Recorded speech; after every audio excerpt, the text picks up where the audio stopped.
La tenemos en línea a Graciela Rollheiser, abogada investigadora del Observatorio de Trabajo, Seguridad Social y Género de Funditra, Fundación para la Dignificación del Hombre en el Trabajo. Graciela, Mariano Bandini y Juan Martín Domínguez en Todo Provincial Radio, ¿cómo estás? Hola, ¿qué tal? ¿Cómo les va? ¿Cómo estás, Mariano? ¿Cómo andás, Juan Martín? Mucho gusto, muchas gracias por la invitación. ¿Todo bien? ¿Qué tal? Buenas tardes. Sí, ¿qué tal? Muy bien, estamos muy bien. Bueno, Gracias.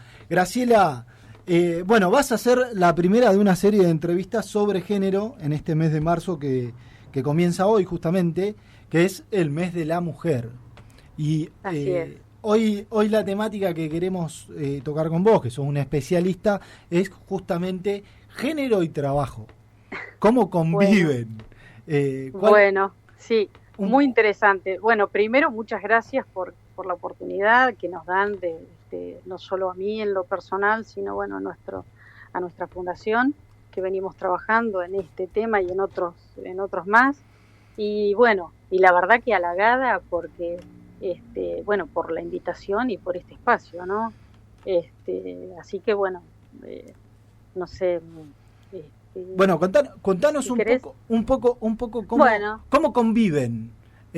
Bueno, mira, esto obedece a una cuestión muy particular. Nosotros lo analizamos desde el punto de vista del mundo laboral y del rol que tiene la mujer y cómo actúa, cómo convive justamente en relación con los varones, ¿no? Estamos en un momento, en un siglo XXI, que justamente el planteo es buscarle una mirada positiva como una realización del hombre y la mujer a través del trabajo, ¿no?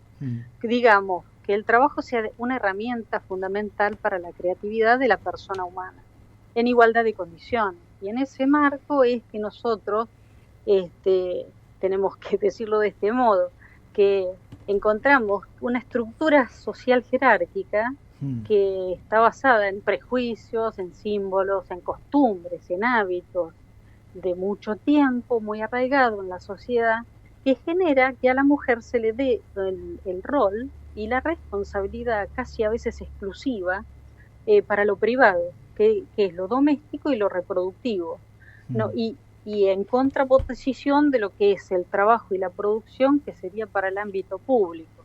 Eso acarrea una serie de desigualdades y prejuicios, y que a la hora de el acceso al empleo, a la hora de ver las cuestiones salariales vinculadas a la mujer y comparadas con el varón, vemos que son menores. O sea, siempre hay una brecha salarial y un acceso al empleo que es diferenciado y se nota mucho. Y además podemos hablar de una doble jornada, que es lo que se vincula con esto. Y diciéndote de otro modo, perdón. No, justo te iba a consultar sobre eso, que según los estudios que ustedes vienen realizando, ¿es real que las mujeres son relegadas en los puestos de trabajo y más aún en los jerárquicos? Creo que ustedes lo denominan techo de cristal, ¿no? Sí, se denomina así, no es una invención nuestra, es la filosofía, digamos, lo ha puesto con ese nombre, techo de cristal, como así también el suelo pegajoso, que es que las mujeres están en la base de la pirámide, digamos, súper representadas. Esto quiere decir que los sectores menos dinámicos de la economía y los que menos rentabilidad empresaria tienen y los que pagan menos, en esos sectores es donde está la mujer sobre representada. Te estoy hablando, por ejemplo, personal doméstico, asistencias sociales, trabajos de enseñanza, servicios sociales.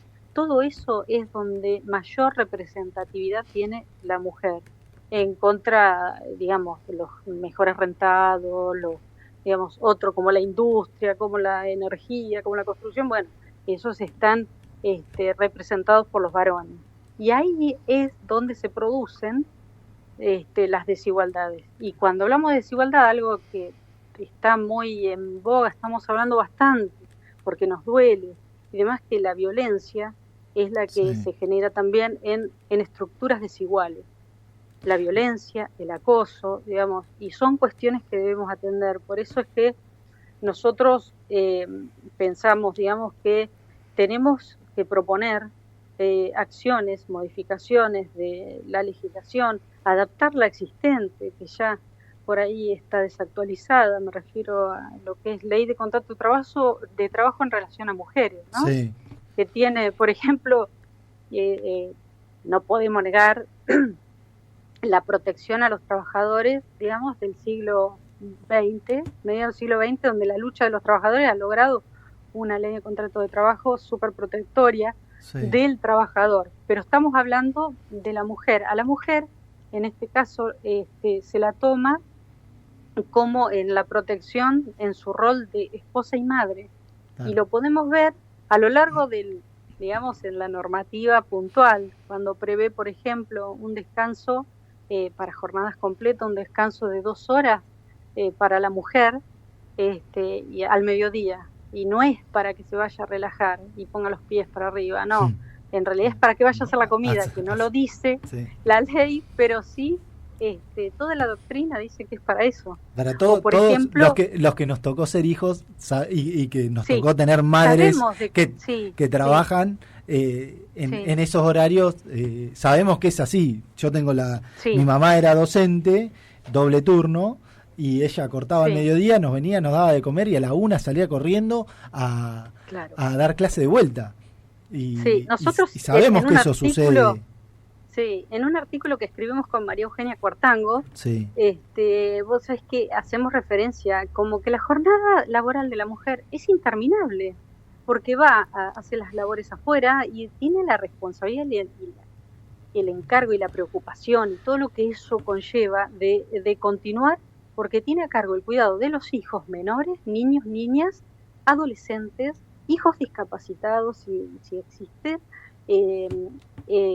y adultos mayores. Y esa responsabilidad está comprobado que lo tienen, lo representan las mujeres, digamos, lo llevan a cabo. Y en ese sentido, fíjate, Mariano, que en cuanto a... se habla también de las trabajadoras de casas particulares, un segmento de la economía, un colectivo de mujeres muy importante. Mira, a ver, sobre eso no quiero ir sobre particularmente las trabajadoras en casas particulares, sino un poco también entender hacia el mundo que vamos, porque hay algo que para mí es preocupante hoy, Graciela, que vemos el mundo que está yendo hacia el home office. En muchos trabajos se está aplicando el home office, más con la pandemia que lo intensificó. Y observamos que con los hombres pasa, pero con las mujeres mucho más, de que pasan muchas horas del día trabajando. Primero con sus hijos, después con tareas domésticas y luego con sus trabajos. Y vemos que finalizan el día agotadas, no dan más. Entonces, la pregunta es... con una naturalización. Sí, obviamente, con una naturalización. Sobre eso te pregunto, a ver si podemos llegar a una respuesta. ¿Se está pensando desde lo legislativo o desde la norma algo para buscarle una solución a esto? Sí, en realidad, bueno, yo como abogada pienso, digamos, ¿puede el derecho, qué puede hacer el derecho, la norma, si puede mitigar este tipo de cosas o si la omisión a veces hace que se constituya, se profundice, ¿no? Claro. Los ejemplos que yo te daba recién de que esté vigente todavía un capítulo, digamos, de la ley de contrato de trabajo, donde las licencias por maternidad, por ejemplo, prevean 90 días para las madres, que además habla de parto, no prevé la reproducción médica asistida o el matrimonio igualitario o la identidad de género, ¿no? Por ejemplo. Digamos, todo lo que no dice la ley expresamente o que omita no ayuda. Y volviendo al tema de lo que vos decís que es muy cierto, yo te digo que las mujeres realizan el 75% de las tareas domésticas y de cuidado. Y en pandemia se vio eso súper representado, porque en pandemia con el encierro, además de otras cuestiones que salieron a la luz, digamos, pero en este caso puntual, sí, porque le dedican se piensa 6 horas diarias. Bueno, todo esto se incrementó. Claro. Entonces, la mujer que trabajaba generalmente en la normalidad, le dedicaba 6 horas y bueno, se fue a 8 horas, sumado a lo que vos decís, al trabajo dentro de la casa. Fue una cuestión de la legislación importante, la regulación del teletrabajo. Sí. Eso tuvo aspectos fundamentales, diríamos, porque derecho a desconexión, tareas de cuidado previo, reversibilidad también, y también elementos de trabajo y otras cuestiones que fueron importantes. Ahora bien, es para darle también esto, contextualizándolo, es para darle también un marco al trabajo home office, que hasta el momento no lo había. No había, exactamente. Y los trabajadores, no solamente las mujeres, los hombres y otro tipo de género también, sufren las consecuencias de no tener un horario, de no tener las herramientas para poder llevar a cabo un trabajo de un determinado tiempo. Creo que la ley vino un poco a resolver o a intentar resolver esta problemática, que también es entendible porque es nueva. Sí, y era una problemática que existía, digamos, existía. El teletrabajo como modalidad existió. Sí. Existía de antes, y sí. El antecedente, vean, nosotros tenemos el fundador, Oscar Cuartango, mucho tiempo antes hablaba de la necesidad de una ley de teletrabajo. Y con la pandemia se han profundizado estos problemas, se han puesto, digamos, a la luz, y bueno, por suerte se votó por unanimidad y ha salido esta cuestión. Lo que tenemos ahora también, y es de estos tiempos, Mariano, es la necesidad de legislar las plataformas digitales, ¿no? Totalmente.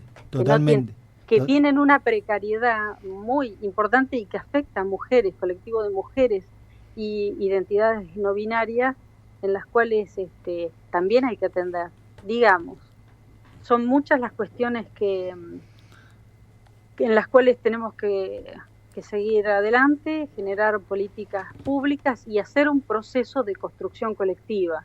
Acá lo que es importante es que hay que convocar a las organizaciones sindicales, a las organizaciones de los derechos de personas con discapacidad, organizaciones rurales, organizaciones de colectivos LGTB+, digamos, organizaciones empresarias, digamos, todos tenemos que estar convocados, y hay que fortalecer la negociación colectiva, las comisiones tripartitas.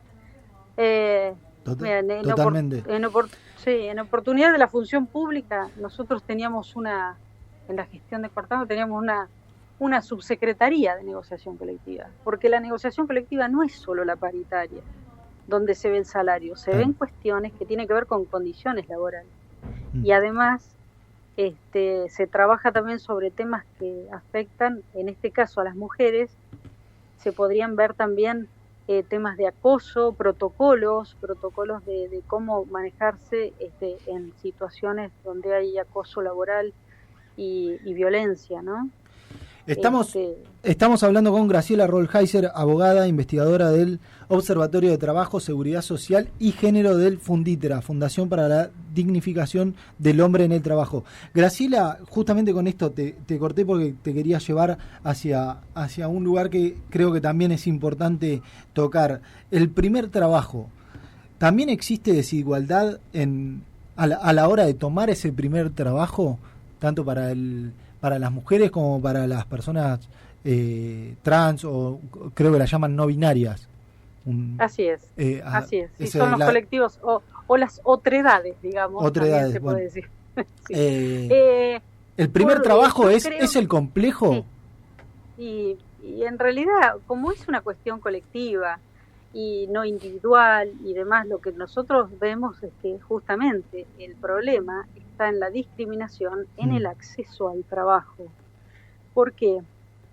Porque creemos que es la primera condición desigualitaria.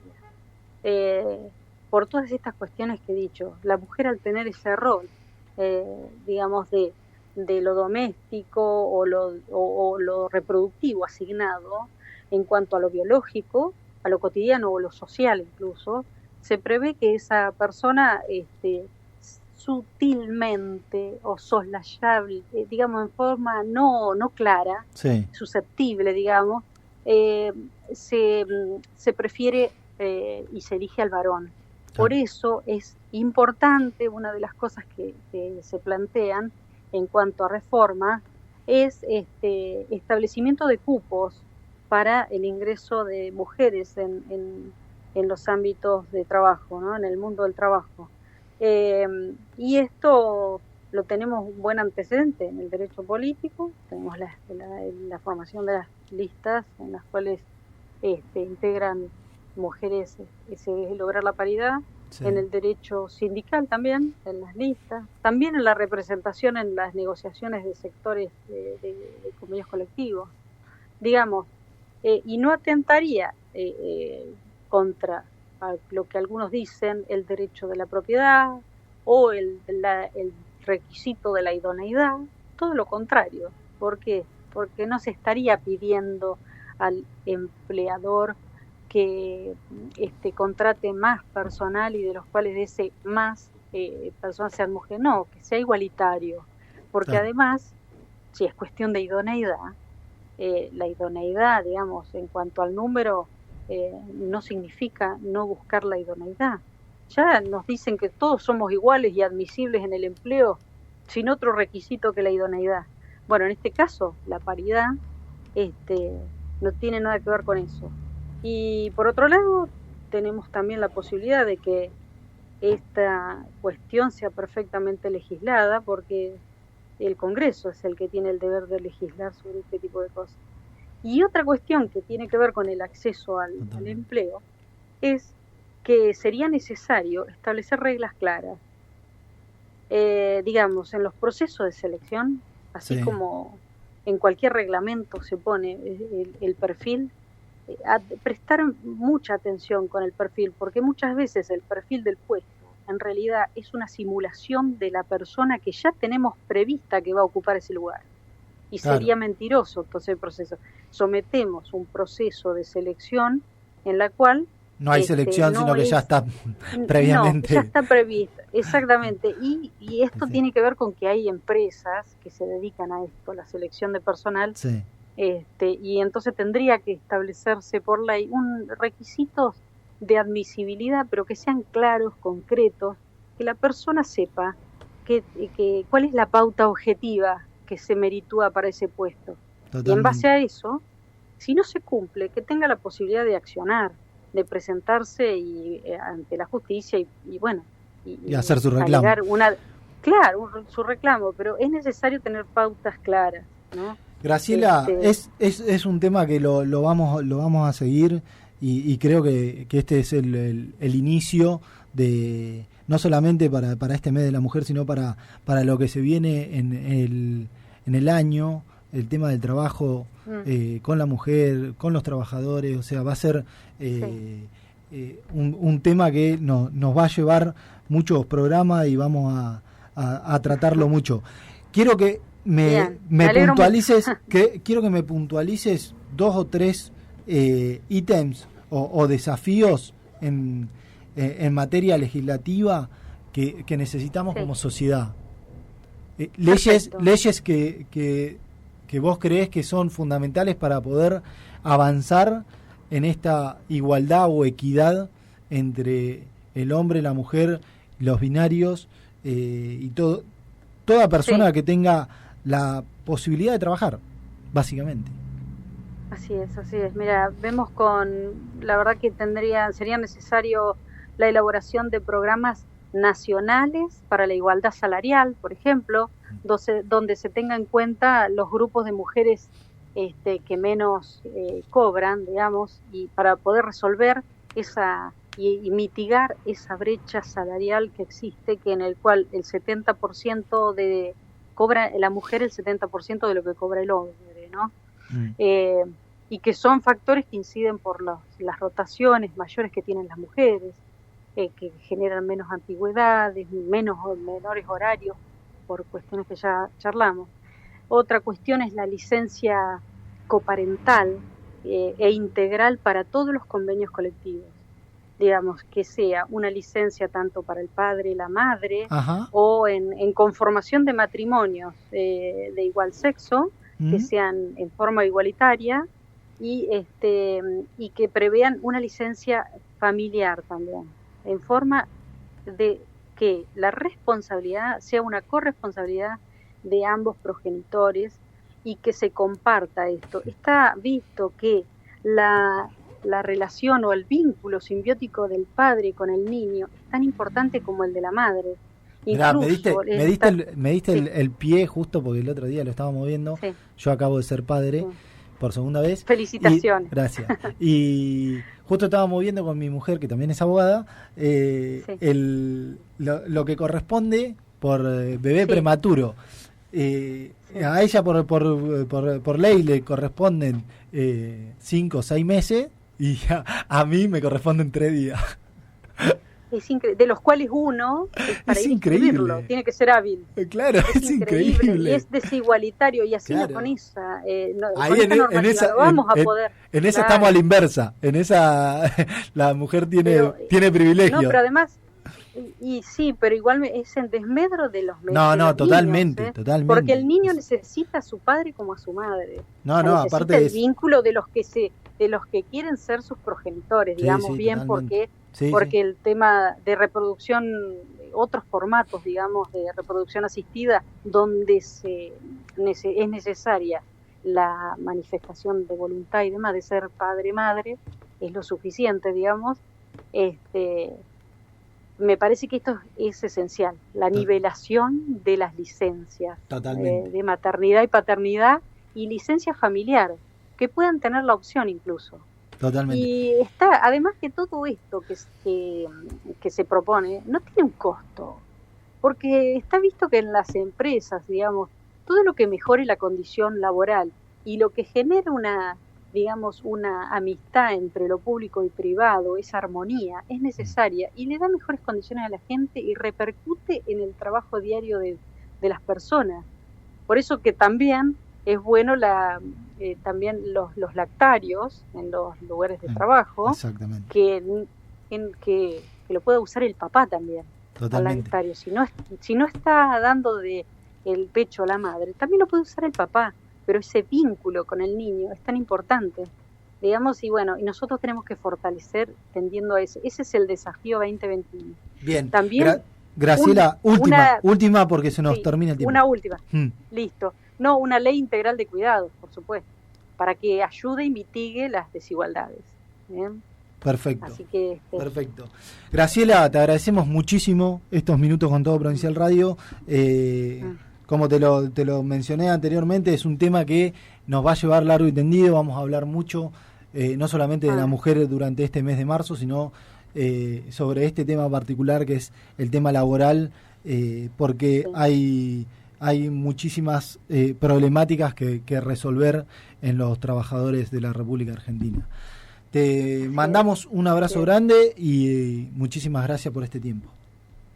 Igualmente para vos, muchas gracias y muchas felicidades con tu niña, y gracias por el espacio. ¿Bien?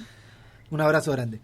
Ahí la teníamos a Graciela Rolheiser, abogada e investigadora del Observatorio de Trabajo, Seguridad Social y Género del Funditra, Fundación para la Dignificación del Hombre en el Trabajo.